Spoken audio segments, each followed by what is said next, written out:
So what was the result? How did the lawsuit kind of work out for you guys, and what was ultimately the way that this kind of turned out for you?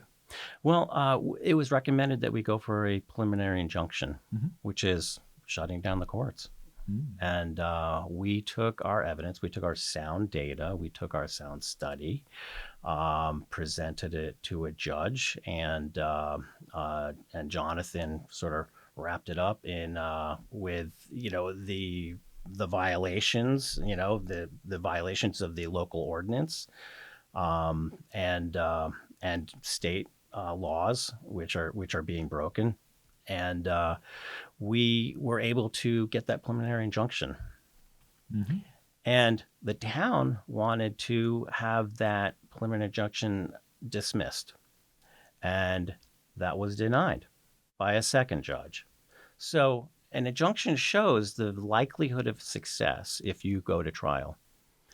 So we were able to demonstrate that. And the town, you would think, would start listening, but they were fighting back even more.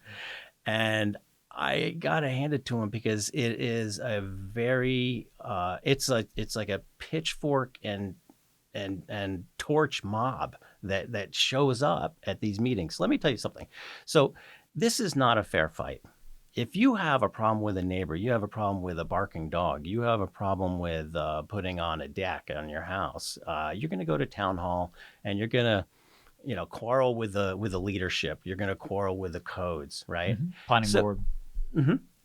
Yeah, I think right. So what happens is we would show up at a meeting, a rec department meeting, or a zoning meeting, or a select board meeting, and talk about our issue, and it would be flooded with 50 pickleballers, Mm. right, with their signs, and they would talk about the health concerns and how it literally saved their lives. And I'm not going to question that. I think it's great. It's very real, the community that is formed by pickleballers, and it's necessary and it's missed.